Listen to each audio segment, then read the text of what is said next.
কিন্তু তারা আজকে আপনার নিয়ামতের শুকরিয়া আদায় করে না। আল্লাহ, আমি পানি হয়ে এটা সহ্য করতে পারছি না, আপনি আমাকে অনুমতি দেন, আমি এদেরকে ডুবায় দেই, এদেরকে আর জমিনে রাখতে চাই না। তখন আল্লাহ তাআলা দয়ার দৃষ্টিতে মায়ার ডাকে ওই পানিকে বলে, ও সমুদ্র, এই বান্দাদেরকে বানিয়েছে কে? বলে আল্লাহ আপনি বানিয়েছেন। বলে এদেরকে রিজিক দেয় কে?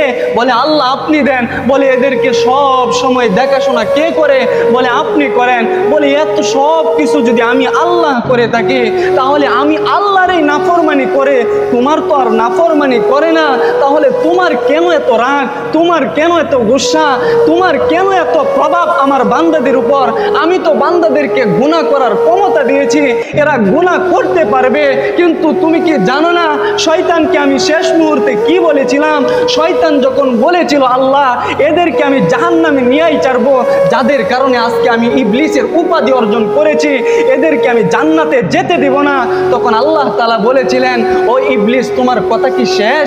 তখন বলেছিলেন জি আল্লাহ শেষ।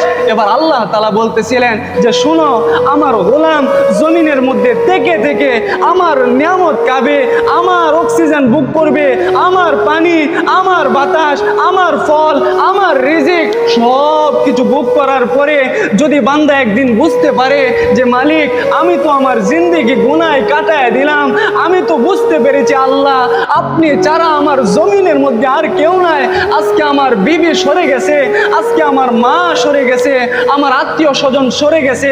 অনেক সময় পিতা মাতা আত্মীয় স্বজন নিজেদেরকে ছেড়ে দেয় না, স্বার্থের কারণে ছেড়ে দেয় না? কথা বলেন, সকলেই বলবেন স্বার্থের কারণে সন্তান বাবাকে ছেড়ে দেয় না, মাকে ছেড়ে দেয় না?